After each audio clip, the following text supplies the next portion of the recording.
नमस्कार। आप सभी का वीसी ऑनलाइन क्लासेस में स्वागत है। आज हम library and information science competition exams के क्वेश्चंस लेके आए हैं। सेकंड वीडियो है ये सीरीज़ में, और सभी अपनी कॉपी और पेन लेके बैठिए, शॉर्ट नोट्स बनाते चलिए अपने। और ये सभी कंपटीशन एग्ज़ाम्स जो लाइब्रेरी एंड इंफॉर्मेशन साइंस पुस्तकालय एवं सूचना विज्ञान से संबंधित हैं उनके लिए बहुत ही इम्पॉर्टेंट हैं। ये सभी एग्ज़ाम्स में आए हुए क्वेश्चन ही हैं, तो हम इसको स्पेसिफाई नहीं कर सकते राजस्थान लाइब्रेरियन के लिए इम्पॉर्टेंट है, यूजीसी नेट या अदर जो कंपटीशन एग्ज़ाम्स हैं ये सभी के लिए इम्पॉर्टेंट हैं। तो आप कंटिन्यू बने रहिए। उम्मीद करती हूँ ये वीडियो आपके लिए हेल्पफुल रहेगा आपके एग्ज़ाम्स पॉइंट ऑफ व्यू से। आपको इसमें जो भी क्वेश्चंस हैं वो आपके एग्ज़ाम्स में आपको देखने को मिलेंगे। और किसी भी सफलता का जो मूल मंत्र है वो कंटिन्यू स्टडी करना है।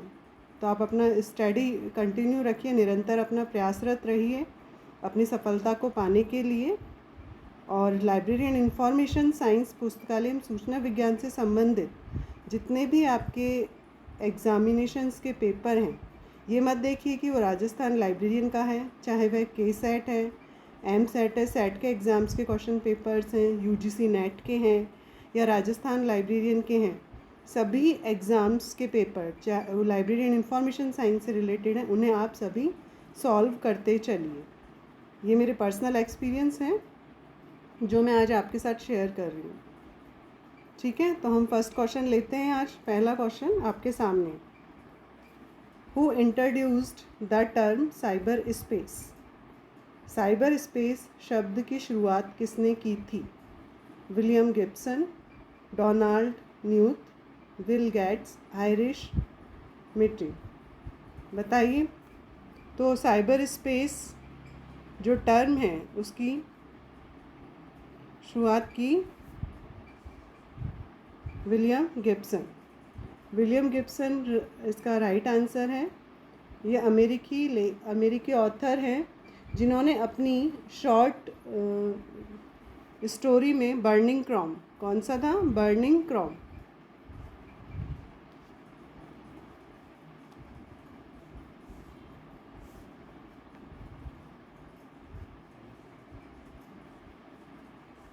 बर्निंग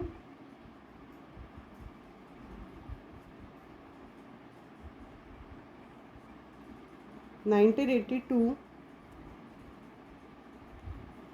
में ये शॉर्ट स्टोरी इन्होंने लिखी थी। उसमें इन्होंने साइबर स्पेस वर्ड के बारे में बताया था। इस टर्म को उन्होंने इसमें यूज़ किया था। William Gibson American fiction writer हैं। ठीक है, नेक्स्ट क्वेश्चन लेते हैं हम। इन 7 phases of information literacy, which phase discuss information literacy experienced as using information process? सूचना साक्षरता के 7 पहलू में कौन सा चेहरा या कौन सा फेस है जो सूचना प्रक्रियाओं के उपयोग के रूप में अनुभव की गई सूचना साक्षरता पर चर्चा करता है? Second phase, third phase, fourth phase या सिक्स फेज? तो राइट आंसर है इसमें थर्ड फेज।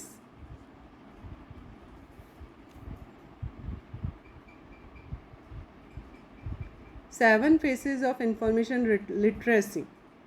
ठीक है, सूचना साक्षरता के जो 7 पहलू हैं इन्होंने क्रिस्टन सुसान ब्रूस उनके द्वारा लिखी गई है।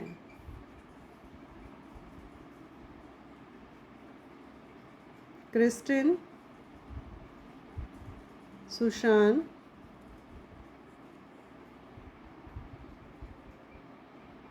ब्रूस, इनके द्वारा ये लिखी गई है। कब पब्लिश्ड हुआ है ये? 1997। ओके, कब हुआ है? 1997। The 7 faces of information literacy are given as under. इसमें कौन कौन से फेसेस हैं? सूचना साक्षरता के जो 7 पहलू हैं क्रिस्टन सुशान बुर्स के द्वारा लिखी गई है। सबसे पहले 1997 में प्रकाशित हुआ है। सबसे पहले है इसमें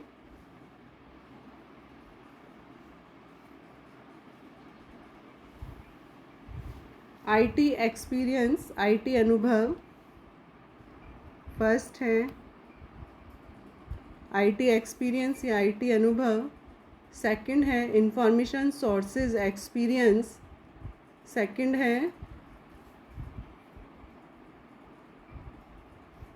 information sources experience.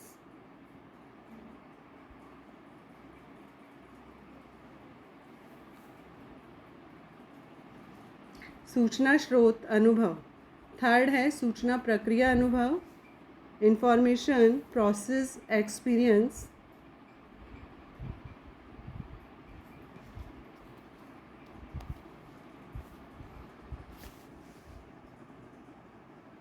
Information process experience.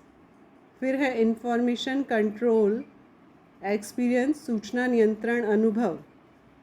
क्या है? Information control experience.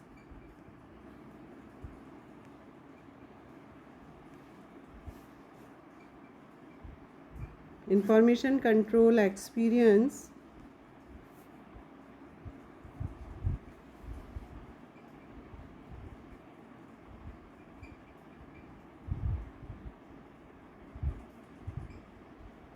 फिर नॉलेज कंस्ट्रक्शन एक्सपीरियंस, सूचना ज्ञान नियंत्रण निर्माण अनुभव। Knowledge construction experience. 6 है ज्ञान विस्तार अनुभव, knowledge extension experience. And 7th है विजडम एक्सपीरियंस, बुद्धि अनुभव। ठीक है, फर्स्ट आईटी, सेकंड सूचना सोर्स इंफॉर्मेशन सोर्सेज, सूचना प्रक्रिया इंफॉर्मेशन प्रोसेस। थर्ड आपको ये पूछा गया है सूचना प्रक्रिया के उपयोग के रूप में अनुभव की गई सूचना साक्षरता। फोर्थ है इंफॉर्मेशन कंट्रोल, सूचना नियंत्रण अनुभव। फिफ्थ है नॉलेज कंस्ट्रक्शन एक्सपीरियंस। 6 है नॉलेज एक्सटेंशन एक्सपीरियंस, ज्ञान निर्माण अनुभव, ज्ञान विस्तार अनुभव। 7th है विजडम एक्सपीरियंस, बुद्धि अनुभव। ठीक है, नेक्स्ट पे चलते हैं। The term be speaking means, be speaking शब्द का क्या अर्थ है? फोटोकॉपी ऑफ बुक्स यानी किताबों की फोटोग्राफी, फोटोकॉपी। रिटर्निंग बुक्स लौटाने वाली किताबें। इशूइंग ऑफ बुक्स पुस्तकें इशू करना, या रिजर्वेशन ऑफ बुक्स या बुक्स पुस्तकों का रिजर्वेशन आरक्षण करना। तो राइट आंसर है इसमें reservation of books. Next,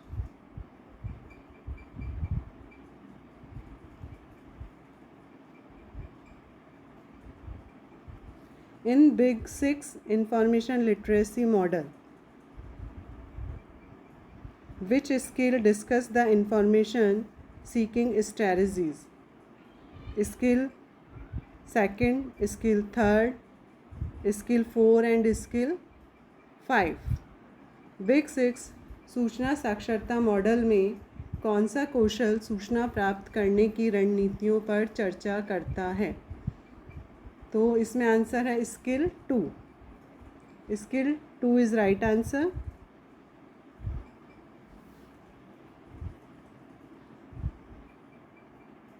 big 6 जो सूचना साक्षरता के मॉडल हैं या in big 6 information literacy model हैं, इनकी जो चरण हैं, फर्स्ट है task,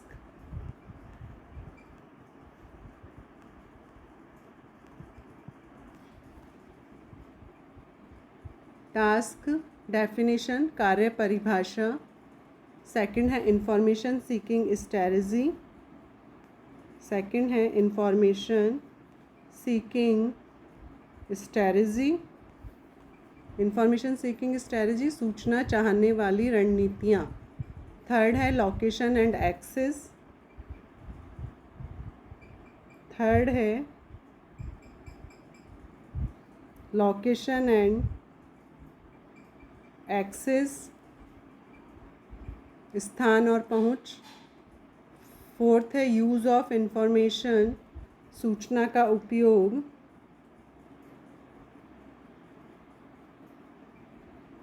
use of information.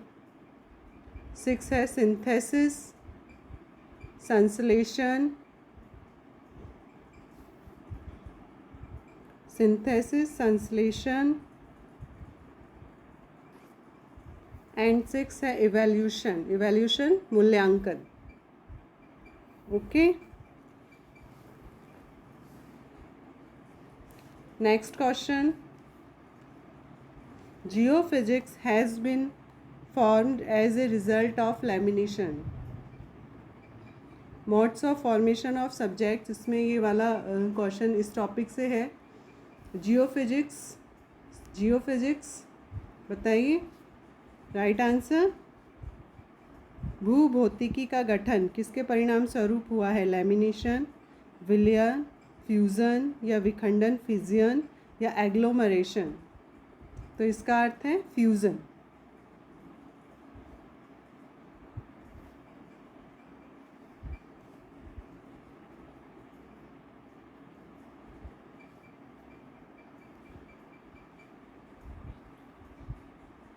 वेवोमेट्रिक्स, web metrics involve the analysis of. Web metrics में किसका विश्लेषण शामिल है? Web page, content and web link structure, web software links, discussion, groups and mailing list या कम्युनिकेशन लिस्ट।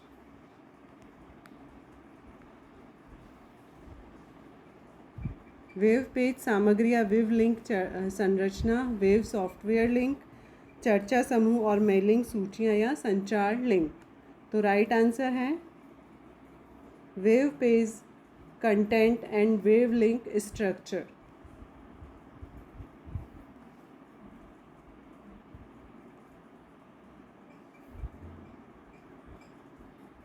कला संपदा digital library is associated with. कला संपदा डिजिटल लाइब्रेरी किससे संबंधित है? डेसीडॉग, एनडीसी, एमसी, आईजीएन, सीए या निस्केयर। बताइए। कला संपदा डिजिटल लाइब्रेरी ये resource for Indian cultural heritage, ठीक है, resource for Indian cultural heritage project, जिसको आईजीएनसीए के द्वारा विकसित किया गया था। सूचना प्रौद्योगिकी विभाग, संचार और सूचना प्रौद्योगिकी मंत्रालय एमसीआईटी भारत सरकार द्वारा प्रायोजित किया गया था। ठीक है। कला संपदा digital library resources for Indian cultural heritage project was developed by IGNCA and sponsored by the Department of Information Technology, Ministry of Communication and Information Technology, MCIT, Government of India. Okay, तो right answer IGNCA। ठीक है, हम थोड़ा सा detail में बात कर लेते हैं यार। डेसीडॉग, डेसीडॉग फुल फॉर्म बताइए।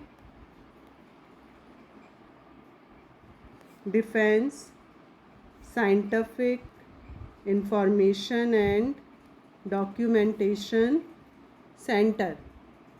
ठीक है। इस्टेब्लिशमेंट कब इस्टेब्लिश हुआ है? डेसीडॉग 29 जुलाई 1970। अभी प्रेजेंट में डेसीडॉग के डायरेक्टर हैं डॉक्टर अलका सूरी। ठीक है। शॉर्ट नोट्स बनाते चलिए, बार बार रीड करेंगे तो आपको याद हो जाएगा। ठीक है। डेसीडॉग के प्रेजेंट में जो इनकी डायरेक्टर हैं वो डॉक्टर अलका सूरी हैं। अब बात करते हैं IGNCA, full form IGNCA Indira Gandhi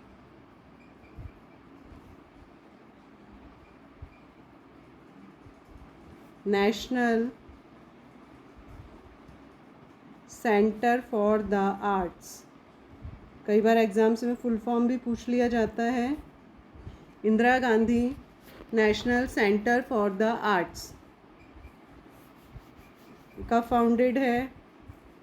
date IGNCA का 19 नवंबर 1985। IGNCA 19 नवंबर 1985। प्रेसिडेंट हैं अभी, प्रेजेंट में हैं राम बहादुर राय।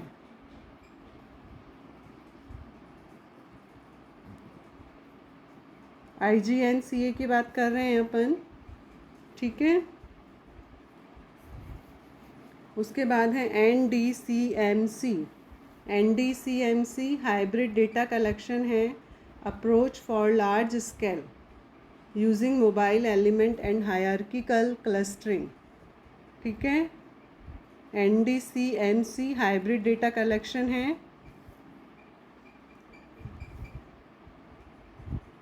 निस्केयर, निस्केयर फुल फॉर्म सभी को पता होगा।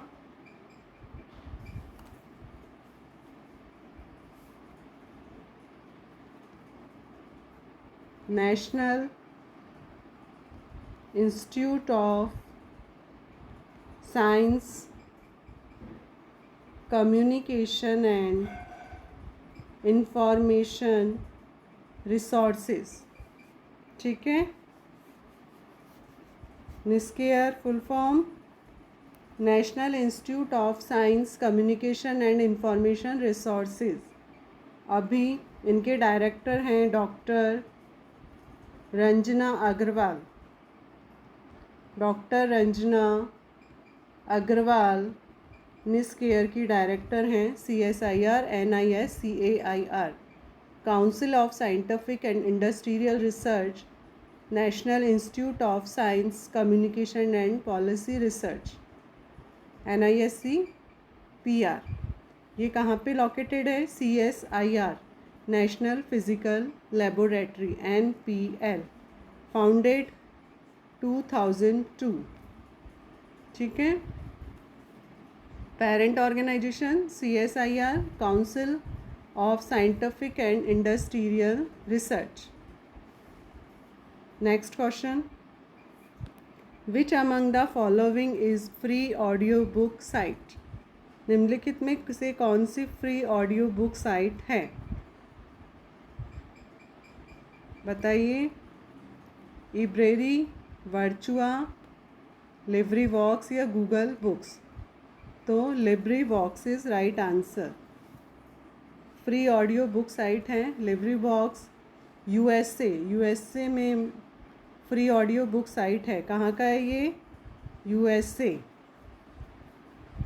2005 में दुनिया भर के स्वयं सेवकों के एक समूह द्वारा स्थापित किया गया था। अपनी वेबसाइट से डाउनलोड करने के लिए मुफ्त सार्वजनिक डोमेन ऑडियो बुक बनाने वाले सार्वजनिक डोमेन ग्रंथों को पढ़ने और रिकॉर्ड करने के लिए 2005 में लिब्रीवॉक्स किससे है? USA based free audio book site establish in 2005। Okay, short notes बना लीजिए साथ के साथ। Next, an application program interface API language is used for. एक application program interface API application program interface भाषा का उपयोग किया जाता है। Network management, graphical user interface, relational interface in database management, database management system यानी नेटवर्क प्रबंधन, graphical user interface, database प्रबंधन में संबंध परक इंटरफेस या डेटाबेस प्रबंधन प्रणाली। बताइए। तो राइट आंसर है अपना ग्राफिकल यूज़र इंटरफेस, ठीक है। Graphical user interface GUI full form graphical user interface user interface का रूप है जो उपयोगकर्ताओं यानी यूज़र्स को टेक्स्ट आधारित यूज़र इंटरफेस टाइप के लिए कमांड लेवल या टेक्स्ट नेविगेशन के बजाय ग्राफिकल आइकन और ऑडियो इंडिकेटर प्राथमिक नोटेशन के माध्यम से इलेक्ट्रॉनिक उपकरणों के साथ बातचीत करने की अनुमति देता है।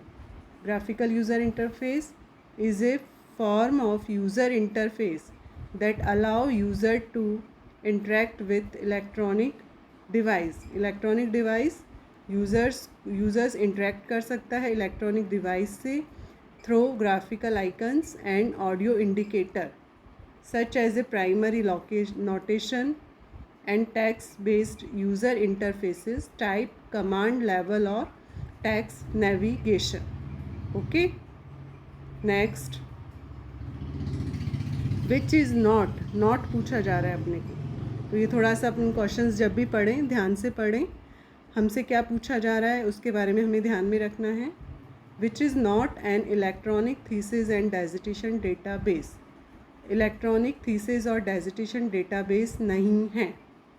कौन सा इलेक्ट्रॉनिक थीसिस एंड शोध प्रबंध डेटाबेस नहीं है? OATA। OATA फुल फॉर्म बताइए। सब अपना फुल फॉर्म ये नोट कर लीजिए, एग्ज़ाम्स में फुल फॉर्म भी पूछा जाता है। OATA open access thesis and dissertation. तो इसके फुल फॉर्म से ही पता लग रहा है थीसिस एंड डेजिटेशन से रिलेटेड है। इसका OATA organisation aims to be the best possible resources for finding open access graduate thesis and dissertation published around the world। संसार में कहीं भी कोई भी थीसिस या डिसर्टेशन जो पब्लिश हुई है उसको बेस्ट पॉसिबल रिसोर्सेज उसको फाइंड करना है। ठीक है, open access thesis and dissertation तो ये तो नहीं हो सकता। PQDT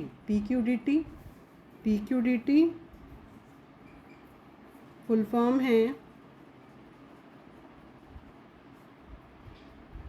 प्रोक्यूस्ड डेजिटेशन एंड थीसिस, तो ये भी नहीं हो सकता। फुल फॉर्म से पता लग रहा है प्रोक्यूस्ड डेजिटेशन एंड थीसिस। ठीक है, फिर है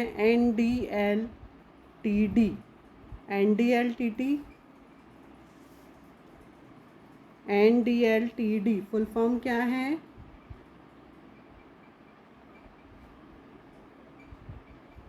network digital library of thesis and dissertation, तो ये भी नहीं है। तो बचा क्या? तीनों का अपन ने फुल फॉर्म पता कर लिया है, तो बचा है अपना NBER। तो अब NBER क्या है?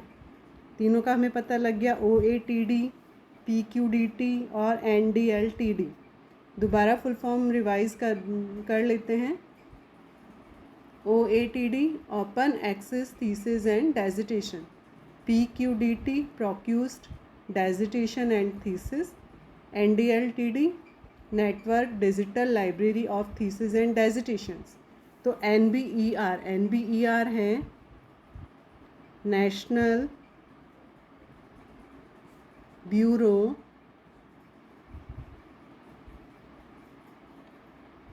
Of Economic Research. Okay, NBER National Bureau of Economic Research. ठीक है, हेडक्वार्टर कहाँ पे है NBER का? Cambridge, United State. फाउंडर है वेस्ले क्लेयर मिटचेल।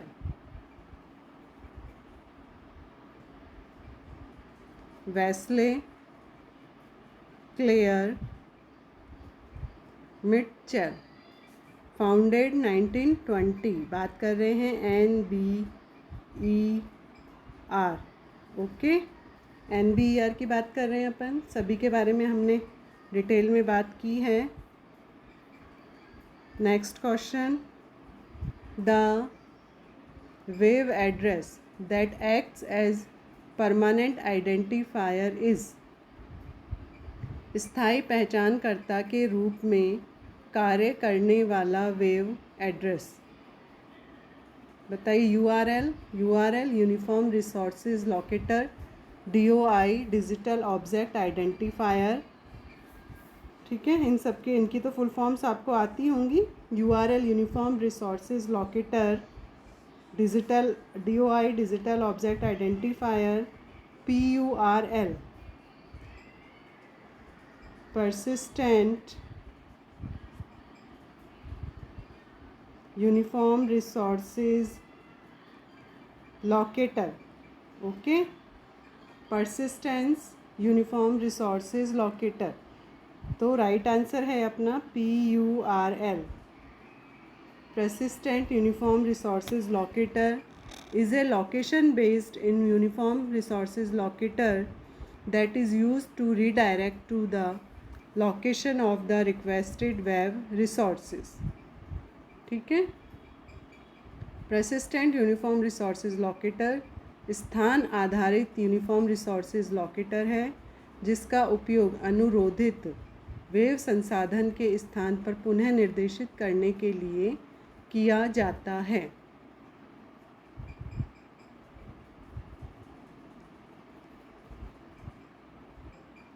यूडीआई की फुल फॉर्म है यूनिक डिवाइस आइडेंटिफिकेशन सिस्टम। ठीक है, सबका बता दिया, तो यूडीआई को भी कैसे अपन अलग रख सकते हैं। UDI unique device identification system. ठीक है,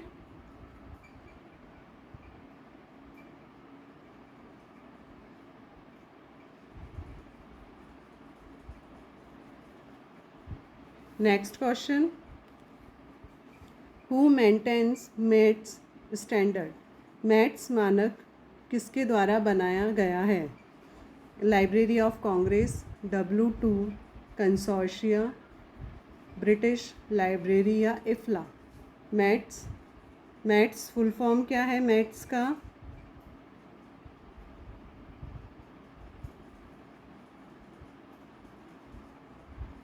metadata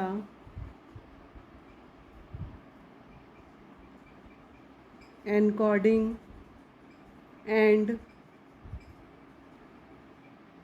transmission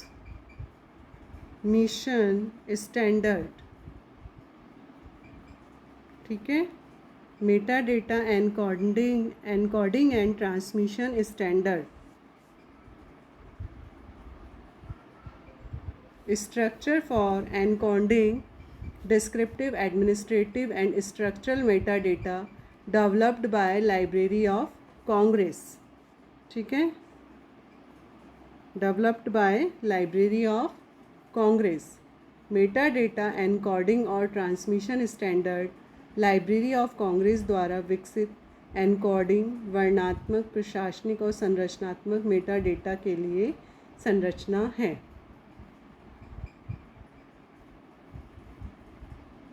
next, digital object identifier is an. Digital object identifier क्या है। Internet based global network and resolution system, internet based global naming and resolution system, internet based global network and repository system, internet based global naming and repository system. Then right answer B, internet based global naming and resolution system. Internet आधारित वैश्विक नामकरण और समाधान प्रणाली। Digital object identifier is an internet based global naming and resolution system that provide for the precise identification, retrieval and trading of digital items in the form of articles, books, images, video, charts, table, audio and other electronic files। ठीक है, digital object identifier internet आधारित वैश्विक नामकरण और समाधान प्रणाली है जो लेखों, पुस्तकों, छवियों, वीडियो, चार्ट, टेबल, ऑडियो के रूप में डिजिटल वस्तुओं की सटीक पहचान, पुनः प्राप्ति और अन्य जो इलेक्ट्रॉनिक फाइल्स हैं उन्हें प्रदान करता है। Next, the encoded data is stored in a QR code is known as. Encoded data एक QR कोड में संग्रहित किया जाता है जिसे क्या कहा जाता है? Quiet zone, position pattern, alignment pattern या डेटा जॉन। बताइए क्या कहा जाता है इसे? डेटा जॉन, डेटा क्षेत्र। एनकोडेड डेटा एक QR कोड में संग्रहित है जिसे डेटा जॉन या डेटा क्षेत्र कहा जाता है। Which of the following is not an intrusion detection system for window? इसमें हमें पता लगाने वाला सिस्टम नहीं है। इसके बारे में पूछा है कि निम्न में से कौन है जो विंडो के लिए घुसपैठ या इनका जो पता लगाने वाला सिस्टम नहीं है? सूरिकाता, जीक, स्नॉट, स्टेल्थ वॉच। तो राइट आंसर है ये नहीं है।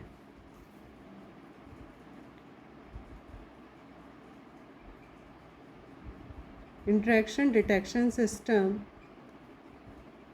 एक उपकरण या सॉफ्टवेयर एप्लीकेशन है जो दुर्भावनापूर्ण गतिविधि या नीति उल्लंघन के लिए नेटवर्क की निगरानी करता है। बेहतरीन आइडियाज़ एग्जाम्पल है जीक, स्नॉट, सूरिकाता एंड सेजन। ठीक है, कौन कौन से हैं जो इंटरेक्शन डिटेक्शन सिस्टम है विंडो के लिए? ये हैं जीक, snout,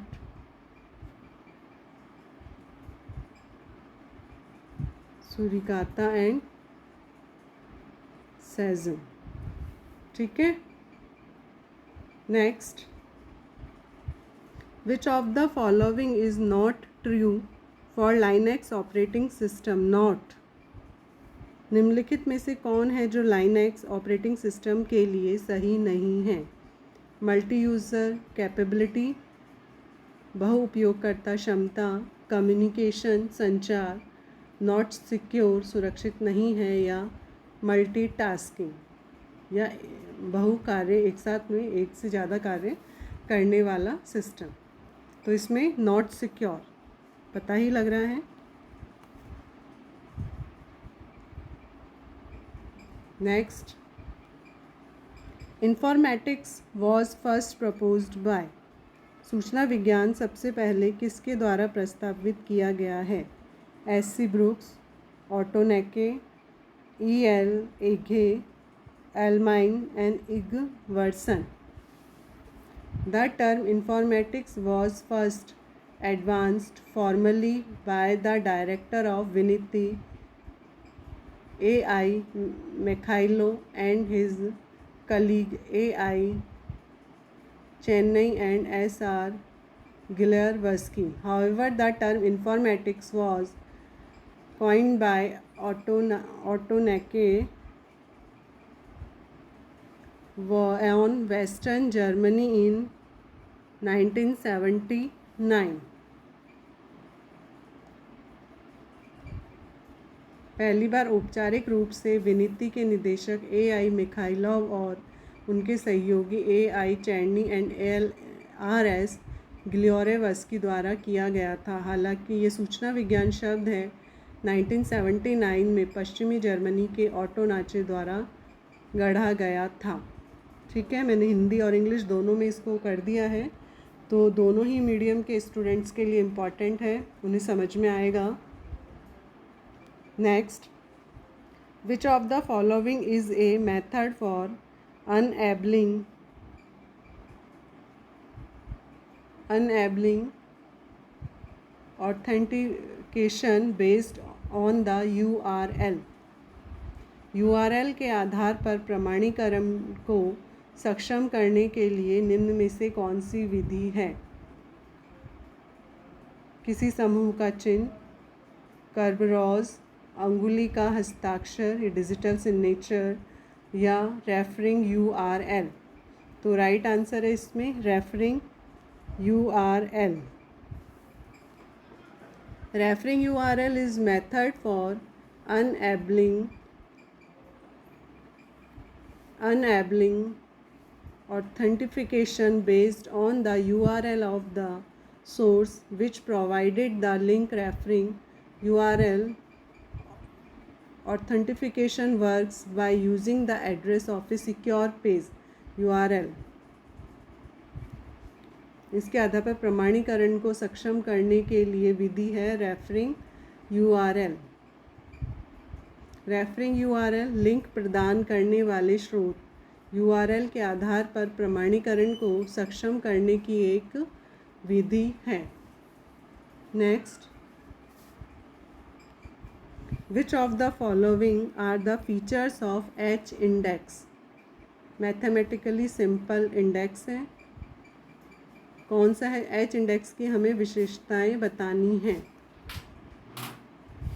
mathematically simple index, sensitive to performance change, applied to any level of aggregation, analysis of past document, गणितीय रूप से सरल सूचकांक है, प्रदर्शन परिवर्तन के प्रति संवेदनशील है, एकत्रीकरण के किसी भी स्तर पर लागू है या पिछले दस्तावेजों का विश्लेषण है। तो इसमें मैथमेटिकली सिंपल इंडेक्स और applied to any level of aggregation, गणितीय रूप से सरल सूचकांक है और एकत्रीकरण के किसी भी स्तर पर लागू, ये इसमें इसके सही आंसर हैं, ए और सी, ये राइट है। H इंडेक्स क्या है? H इंडेक्स है ऑथर लेवल मैट्रिक। ठीक है, ये मेज़र इसमें किस किस मतलब इसमें मेज़र किया जाता है प्रोडक्टिविटी और citation impact of the publication, इन्हें इसमें मेज़र किया जाता है। H इंडेक्स 2005 में जॉर्ज ई हर्ष इनके द्वारा दिया गया है।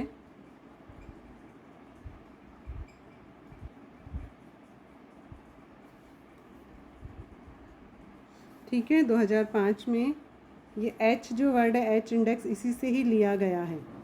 ठीक है, H जो वर्ड है वो इन्हीं से ही, इनके नाम के शब्द से लिया गया है। Systematic sampling is, systematic sampling A type of probability sampling, a type of non-probability sampling in which first unit is randomly selected on the basis of specified characteristics. व्यवस्थित नमूना संभाव्यता नमूनाकरण एक प्रकार की गैर संभाव्यता नमूनाकरण या पहली इकाई यादृच्छिक के रूप में चुनी जाती है या निर्दिष्ट विशेषताओं के आधार पर चयनित। तो इसमें a type of probability sampling or in which first unit is selected randomly, A और C, ये इसका सही आंसर है। सिस्टेमैटिक सैम्पलिंग एक संभाव्यता नमूनाकरण विधि है जहाँ तत्वों को यादृच्छिक प्रारंभिक बिंदु का चयन करके और निश्चित नमूना अंतराल के बाद अन्य सदस्यों का चयन करके लक्षित उनसे चुना जाता है। Systematic sampling is a probability sampling method where the elements are chosen from a target population by selecting a random starting point and selecting other members after a fixed sampling interval. ठीक है, next है अपना Dublin core Meta data consist of, Dublin का Meta data कितने elements हैं? Repeat question है ये। 11 element, 13, 10 या 15? तो राइट आंसर है 15 एलिमेंट। ठीक है, डुब्लिन कॉर मेटा डेटा कितने एलिमेंट्स हैं? 15। XML stands for, XML full form बताना है हमें। Extra markup language, xray markup language, extensible markup language. तो right answer extensible markup language.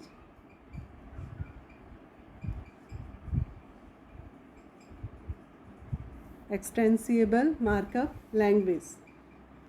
Next, EISBN contents, EISBN contents 13 digits। ISBN international standard bibliographic number. Next है SGML full form क्या है? Super generalized markup language, standard generalized markup language, standard journal medical literature. बताइए, इसका answer है standard generalized markup language, standard generalized markup language. What is used in the structure of CCF? CCF common communication format, इसकी रचना में किसका प्रयोग किया जाता है? CCF ISO 2709। ठीक है, ISO 2709। Next, which 3 distinct entities related to the metadata are used in OAI-PMH? OAI-PMH open archive initiative कौन कौन सा यूज़ होता है? Header, meta data and records, identifier, request, response, header, record, meta data या resource item records.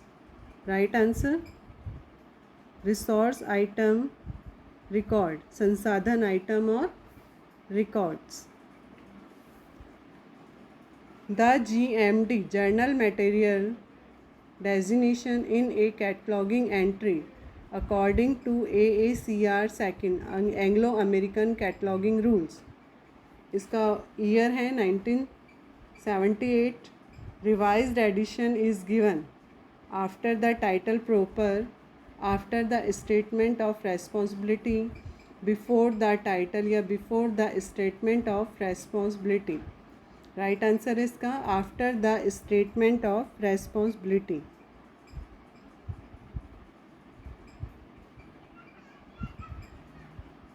ठीक है, after the statement of responsibility.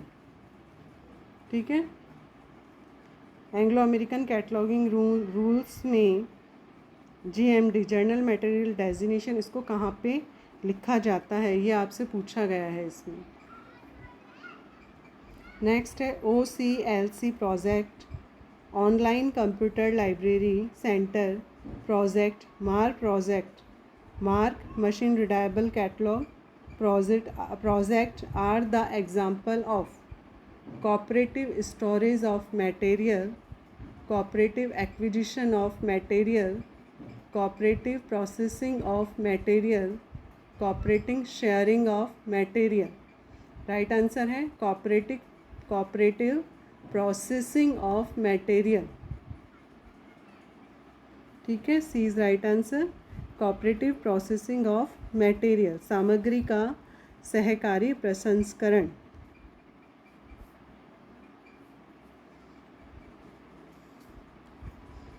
Ferment Rider is known for the, Fremont Rider को किसके लिए जाना जाता है? बताइए।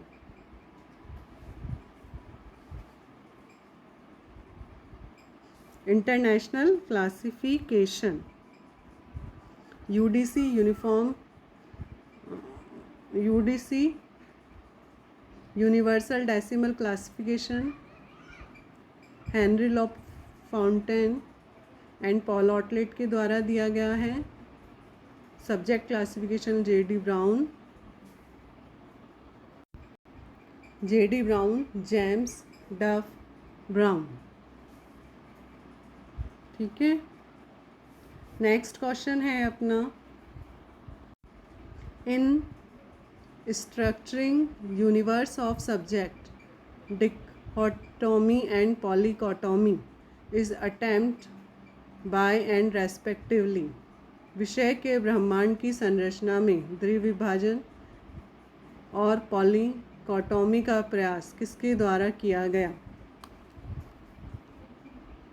डिकोटोमी दो भागों में करना, पॉलीकोटोमी एक से अधिक में विभाजन, ये किया गया मेलविन डीवी डीडीसी दिया गया है मेलविन डीवी के द्वारा। डीवी डेसिमल क्लासिफिकेशन संरचना। Dichotomy refers to a division into two. Immanuel Kant gave a dichotomous picture of the entire universe of subject.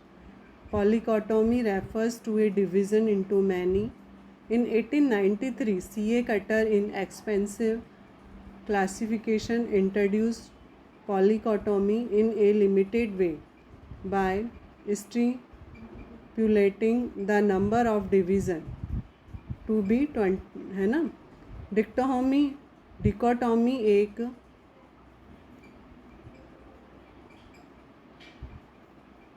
Dichotomy एक विभाजन को दो में संदर्भित करता है। इमैनुअल कांट ने विषयों के पूरे ब्रह्मांड को द्विविभाजित किया है। पॉलीकोटोमी एक विभाजन को कई में संदर्भित करता है। 1893 में C.A. कटर एक्सपेंसिव क्लासिफिकेशन विभाजन की संख्या 24 निर्धारित करके सीमित तरीके से पॉलीकोटोमी की शुरुआत की थी। ठीक है, डिकोटोमी विभाजन को दो में विभाजित किया जाता है, उसे कहा जाता है dichotomy. Next, line graph and bar graph are useful for. Line graph और बार ग्राफ यूजफुल होते हैं predictive future events to compare quantitative between different groups showing relationship among the variables, showing percentage on proportional data to A and B. Predictive future events to compare quantitative between different groups. भविष्य की घटनाओं की भविष्यवाणी विभिन्न समूहों के बीच मात्राओं की तुलना करने के लिए ये दोनों राइट आंसर हैं। Next, which of the canon of library classification that comes under verbal plan. पुस्तकालय वर्गीकरण के कौन सा सिद्धांत है जो वर्बल प्लान के अंतर्गत आता है? The 4 canon of verbal plan. Verbal plan के 4 कैनन हैं। The 4 canons of verbal plans deal with the language and terminology aspects in a classification scheme. तो कौन कौन से हैं वर्बल प्लान में? कैनन ऑफ कॉन्टेक्ट्स, ठीक है, canon of enumeration, cannon of currency और कैनन ऑफ रेक्टिसेंस। ये तीनों वर्बल प्लान के अंतर्गत आते हैं। ठीक है, A, B और C।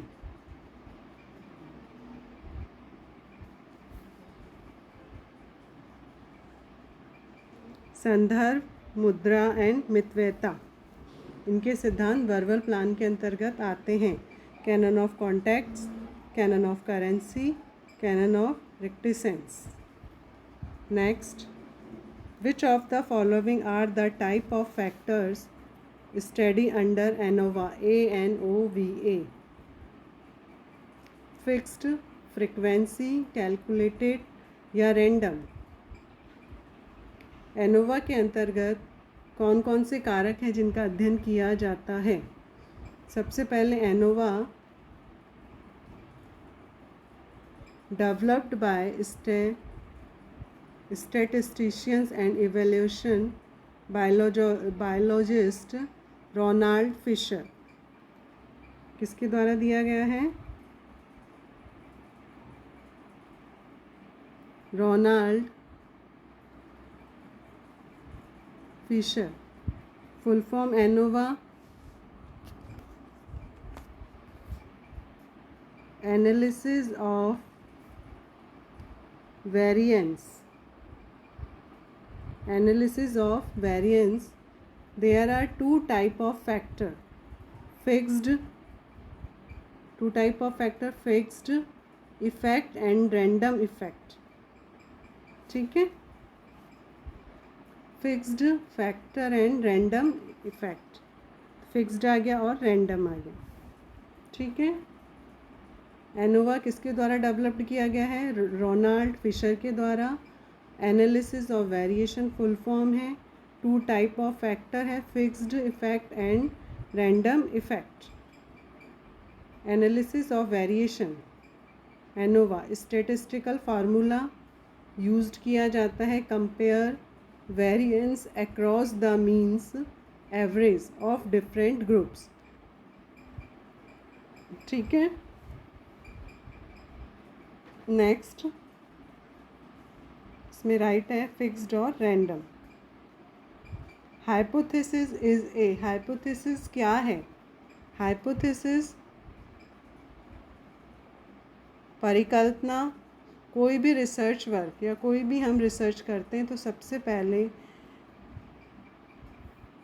कोई भी प्रॉब्लम्स होती है उसके बारे में हम पहले प्रॉब्लम्स को सेलेक्ट करते हैं कि हम किससे रिलेटेड हमें रिसर्च करना है, क्या टॉपिक हमारा होना चाहिए।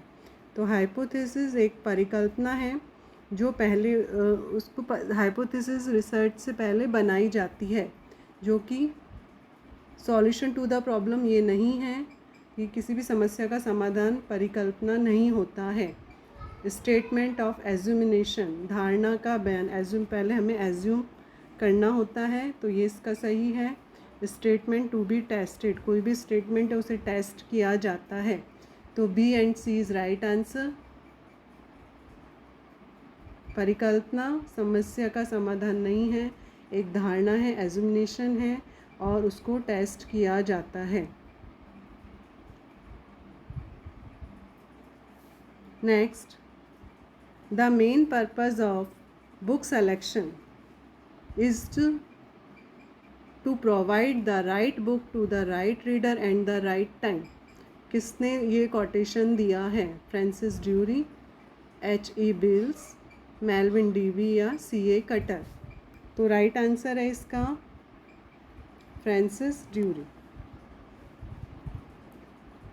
पुस्तक चयन का मुख्य उद्देश्य है सही पाठक को सही समय पर सही पुस्तक उपलब्ध कराना। किसके द्वारा है? Francis ड्यूरी। Next, radio frequency identification is used in the library. Library में रेडियो फ्रिक्वेंसी आइडेंटिफिकेशन को यूज़ किया जाता है। पुस्तकालय में रेडियो फ्रिक्वेंसी आइडेंटिफिकेशन का उपयोग किया जाता है। सर्कुलेशन ऑफ डॉक्यूमेंट्स, दस्तावेजों का सर्कुलेशन, कैटलॉगिंग ऑफ डॉक्यूमेंट्स, दस्तावेजों की सूचना बनाना। सिक्योरिटी ऑफ डॉक्यूमेंट्स, तो फर्स्ट तो यही सही है, security of documents and acquisition of documents. एक तो circulation of documents is right और सिक्योरिटी ऑफ डॉक्यूमेंट्स, ये इसके सही आंसर हैं। पुस्तकालय में रेडियो फ्रिक्वेंसी आइडेंटिफिकेशन, सर्कुलेशन और सिक्योरिटी पर्पज से किया जाता है। Radio frequency identification wireless system है। क्या है ये? Wireless system comprised of two components, दो कंपोनेंट हैं, टैग्स एंड रीडर्स। ठीक है, the reader is a device that has one or more antenna that email radio waves and receive signal back from the RFID tag. ठीक है, tag और reader wireless system है. Next, landmark in the development and of open access initiative. Open access पहल के विकास में भूमि चिन्ह है. ठीक है, क्या इसके लैंडमार्क्स है? Budapest open access initiative right है. Budapest open access initiative. Next, open access publishing for Bethesda statement 2003, ये भी सही है. Meeting of new economic for information access and Berlin declaration of open access knowledge. ठीक है, तो A, B and D. ठीक है, Budapest open access initiative acts 2002, open access publishing पर बेथेस्डा स्टेटमेंट और ज्ञान की खुली पहुंच की बर्लिन घोषणा, ये 3 इसमें इम्पॉर्टेंट हैं landmarks in the development of open access में.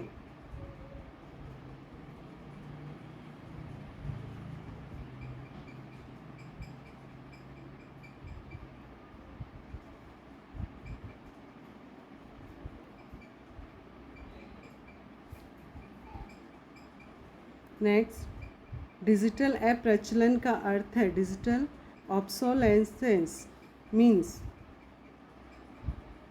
obsolescence of hardware, obsolescence of software, obsolescence of technical skills या obsolescence of data.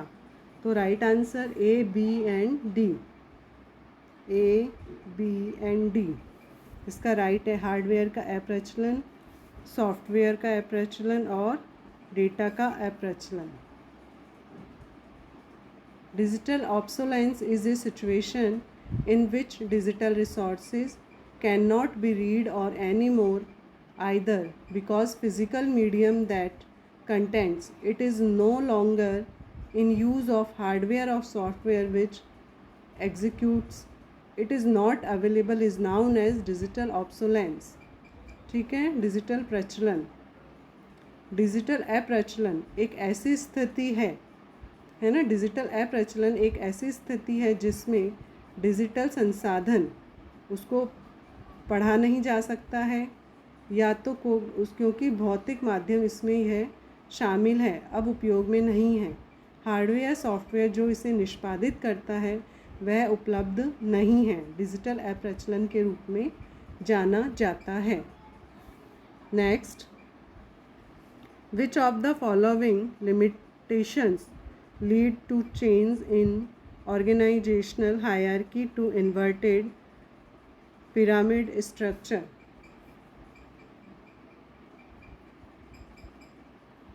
Rigidity, lack of information, lack of financial incentives, lack of motivation. निम्नलिखित में से किस सीमा ने संगठनात्मक पदानुक्रम में उल्टे पिरामिड संरचना में परिवर्तन किया है? तो किस किस ने किया है? Lack of information, rigidity, lack of information तो नहीं होगा, रिजिडिटी और लैक ऑफ फाइनेंशियल इंसेंटिव्स और लैक ऑफ मोटिवेशन. कठोरता, वित्तीय प्रोत्साहन की कमी और प्रेरणा की कमी. इन्वर्टेड पिरामिड, रिवर्स हायरकी, ये कॉन्सेप्चुअल ऑर्गेनाइजेशनल स्ट्रक्चर है दैट अटेम्प्ट्स टू इन्वर्ट और reverse classical pyramid of a hierarchical organisation. In this structure the key decisions are made by the employee in direct contact with customer. ठीक है,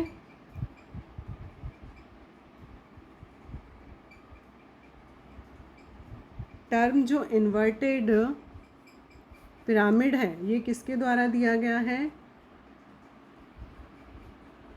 जैन कॉरिज़न। ठीक है, note कर लीजिए। Inverted pyramid John कॉरिज़न के द्वारा attribute किया गया है।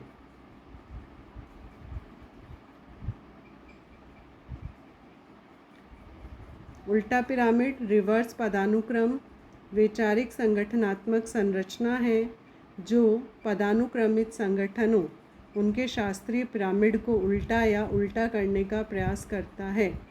इस संरचना में कर्मचारियों द्वारा ग्राहकों के सीधे संपर्क में महत्वपूर्ण निर्णय लिए जाते हैं। वरिष्ठ प्रबंधन पद कर्मचारियों को सहायता प्रदान करता है। उल्टा पिरामिड शब्द का श्रेय जॉन कैरिज़न को दिया जाता है। ठीक है, next, which of the following are theories of motivation? कौन कौन सी थ्योरी हैं जो इसमें कौन कौन से हैं जो थ्योरी ऑफ मोटिवेशन है? Herzberg two factor theory, right. Maslow, ये भी मोटिवेशन की है, एंड एक्स एंड वाई, ये थ्योरी ऑफ मोटिवेशन से रिलेटेड हैं। ठीक है, Herzberg, Maslow and X and Y. Two factor theory, also known as Herzberg motivation hygiene theory, dual factor theory, dual factor theory कहा जाता है। ठीक है, Maslow hierarchy of needs idea, psychology proposed American Abraham Maslow 1943, paper A theory of human motivation, उसमें दिया गया है कि जर्नल कौन सा था? Psychological review, A theory of human motivation. ठीक है, Maslow theory, A theory of human motivation में अब्राहम मैस्लो के द्वारा 1943 में दिया गया है।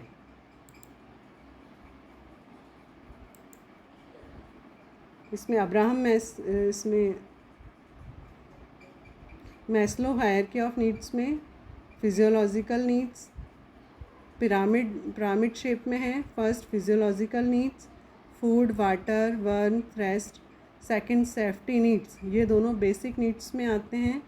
फिर psychological needs, belongings and love needs.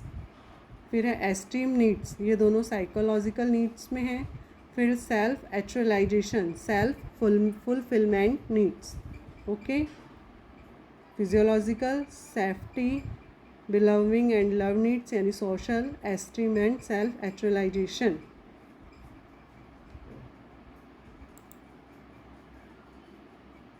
फिर X and Y Douglas McGregor के द्वारा 1960 में एक्स एंड वाई थ्योरी दी गई है। Suggested two aspects of human behaviour को सजेस्ट करता है। Other words, two different views of individual employ, one of which is negative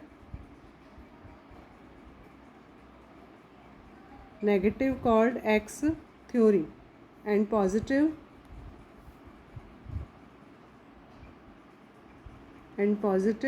called Y theory। ठीक है, negative X theory and positive Y theory 1960 में Douglas McGregor के द्वारा दी गई है X and Y theory. Next, digital library functions incorporate. Digital library functions में शामिल है क्रिएटिंग एंड कैप्चरिंग, सही है, बनाना और कैप्चर करना, storage and management and search and process. A, B and C is right answer, A, B and C। ठीक है, digital library functions creating and capturing, storage and management and search and access। Next, which of the following are the author level metrics, ये just अभी आया है अपना क्वेश्चन। H index author level metrics 2005 में दिया गया है। जी इंडेक्स एंड I10 इंडेक्स, ये सभी ऑथर लेवल मैट्रिक्स हैं। H index author level matrix है जो 2005 में दिया गया है। Productivity and citation impact of the publication, measure किसको किया जाता है? मेज़र बोथ प्रोडक्टिविटी और साइटेशन इम्पैक्ट ऑफ पब्लिकेशन, ये 2005 में है।